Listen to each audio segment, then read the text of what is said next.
Good morning.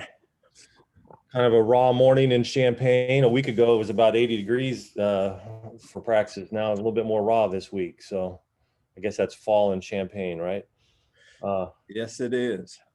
Anything you want to add about practice today or anything? And then we'll open it up for questions. Yes. Yeah, Kent, that is. I mean, it's October up north. So these are the elements that you play in. And as a coach, it's always good to be able to get in wet ball drills. We had rain out there for practice, but that's all good. We need to practice. So whatever the temperature, the elements, we're going to get out in it. Good start. After you have disappointment, you just want to get back and be able to truly do something. It's one thing to watch the video, but to go back on the football field and start correcting things. Injury-wise, guys continue to get better. Hopefully we'll have more guys available this week. We'll see how the week plays out with that. Excited about playing a good, very good Purdue football team. Take the question. All right, Jim Cotter, you're leading off. Joey Wagner, and then Jeremy. Good morning, Lovie. I know you said something about talking about the elements, playing out in the elements. I mean, last year's game at Purdue was kind of the same circumstances. You guys got a chance to play in the outdoors so you can face, what might be a cold Saturday. Just talk about how you guys handled that. I mean, playing outside. Well, I mean, we live in Champaign, so this time of the year we expect it. I mean, this is what we practice in each day. We have a nice indoor facility, but unless it's lightning, we'll always practice outside. And I think it does help you when occasionally you have to play in a game like we did last year where it rained throughout, especially for the guys that are handling the football. But even for everyone, just figuring out how to, drop your weight a little bit lower. You can't plant and drive as well as you could on a dry surface, but that's all good. Again, good spirited practice for us today. Thanks, Lovie. You're welcome. Okay, Joey, you're up. Jeremy on deck. Scott Beatty in the hole.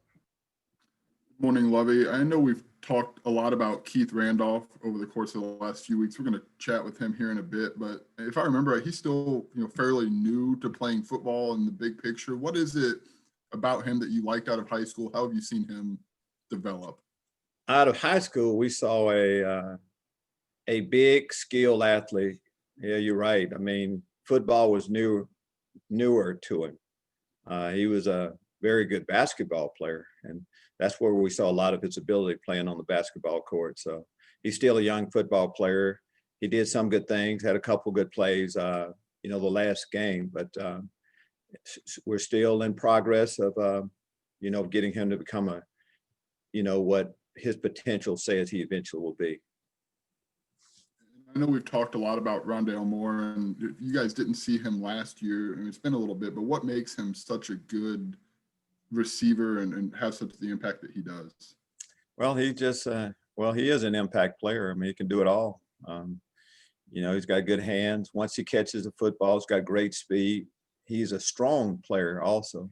Run good routes, make you miss an open field. What the great receivers do. He has all of that and more. Thank you, Lovie. You're welcome. All right, Jeremy, you're up. Scott Beatty on deck. Morning, Lovie. I know home games are usually a big time for you for recruiting visits. Of course, in this 2020, that's not the case. How are you guys working around that? I know 2021, you got a big class so far, but how's this impacted, or how you try to get around not being able to host guys for visits? Well, it would be different if someone could host them, but since no one can, we're all in the same, on the same circumstances. And I think what you can do as much as anything is just when people get a chance to see you and right now play, that's the best recruiting tool you have, is to put a good product on the football field. So that's what we need to do. That always helps recruiting when they see a good football team play. But we're in constant communication with all of our recruits, and recruiting, continues. You sign one class, you're into the next. So it's year round, and that's definitely the case with us. And has the eligibility allowing everybody an extra year, does that impact how you juggle things, or what you guys can think of going forward?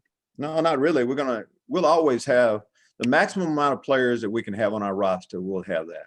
So you continue to recruit. when they tell us the numbers have to be down, I mean, we're all, again, everyone is going under the same rules.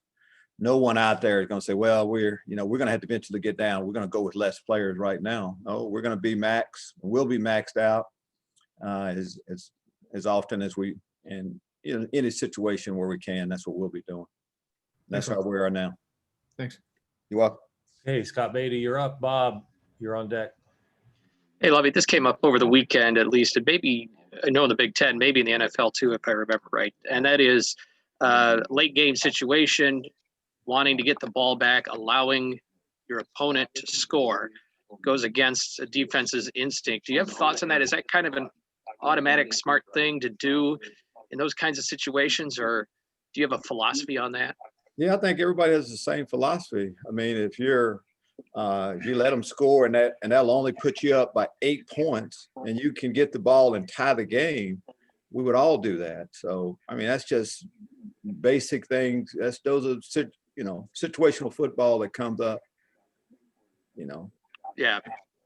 And on the flip side, I think Penn State should have taken a knee maybe when they didn't and they scored instead. Is that something too that you work through in those late game management issues? All of these situations you work on, but in the heat of the battle, Penn State, I mean, their coaches were trying to tell them to get down. So I think every one of these situations you're talking about, they were trying to get it communicated.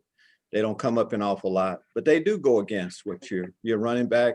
You're taught to get the ball in the end zone. So all these situations, you have to work on them, but you don't spend the majority of your time doing it. Just hope you handle it right at that time.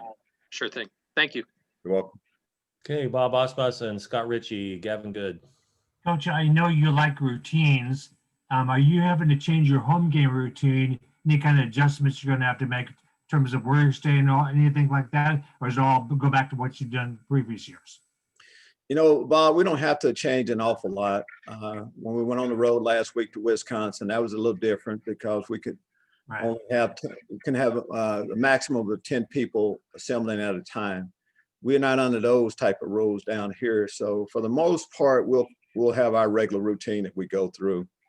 And I'm talking Friday night, we'll stay at the same hotel. Saturday morning is a little bit different. We don't have now sit down entire football team dinners anymore. That's about the only change really from what we've done in the past. And is being home just a ton easier for you, just from a logistical standpoint and all that? Is it just so much easier for you this weekend than as opposed to last week? Absolutely. We buzzed over 4 hours last week up and back. That's 8 hours, 8, 9, I guess 9 hours or so you could be doing something else. So it's totally different when you're at home, familiar surroundings, the travel part, but at the start of the season, which games you're going to have to travel. So you just kind of prepare for that too. Thanks, Coach. You're welcome. Hey, Scott Ritchie, you're up. Gavin Good, you're on deck. Morning, Lovie. We're going to speak with Keith Randolph this morning, Burgess Brown tomorrow, and both those guys, in-state recruits that you were able to get, maybe win, those were at maybe more of a premium. How important was maybe landing, a guy like Keith and a guy like Vertus just to bolster both of your lines? Well, very important. When a guy has plenty of options and he chooses, flagship university, our state, that's big. We know how good high school football is in our state. So to be able to get the top players from the state, that's the goal of ours, to get as many as possible. Those guys got on board, long before there were signs of our program, taking that next step. Those guys got on board when we had the worst facility in college football. So it says an awful lot, about those guys that did it back then. It's a lot easier to get on board right now. And Keith, of course, we wanted them in the worst way. Keith and Vertus were big time recruits for us that we were able to get. And they're playing that way. It's good to see them on the field. It's sort of a different subject, but with a shortened season and no open weeks to maybe fix things down the road, is there more urgency maybe week to week to improve those mistakes you made in the past game? No more. It doesn't matter where you have 10 bye weeks. You after you play a game, there's urgency to fix what was wrong immediately, period. No matter what else is happening later on when you play next. And that's, of course, that's our, that's what we're looking at. It does help though, when you have in an ideal world, when you don't play well, you want to play another game. So got to get things fixed, but you want to be able to get back out there right away. So that's kind of where we are. Yeah, thank you. You're welcome. Hey, Lovie, good to see you. Same here.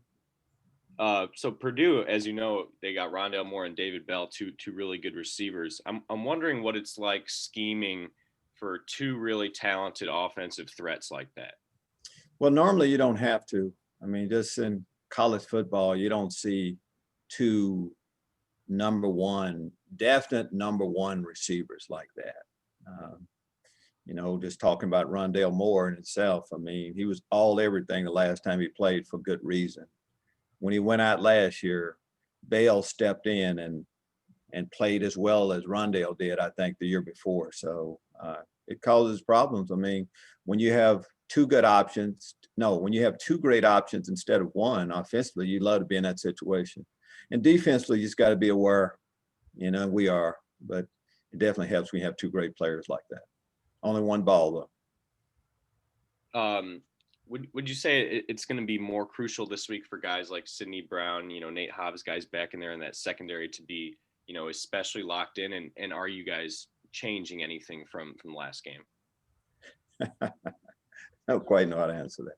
Yeah, I hope we change some things from last time, but do we need Sidney Brown to be locked in and the rest of our guys? Yeah. Last week we needed them too. Every day in practice we need them too. So the guys playing two number one receivers or a team without number one receivers, you got to be locked in the same way. We're going to try to play as good as we possibly can, no matter who we're playing against. That'll definitely be the case this week, but nothing changes as far as us all of a sudden now trying harder. We need to play better, and we're going to do that no matter who we're playing. So happened is Purdue this week. Thanks. Well. All right. I see no other questions lined up for Coach. Thank you for your time today, Coach. Thank you. We'll talk to you tomorrow. Thanks. Right.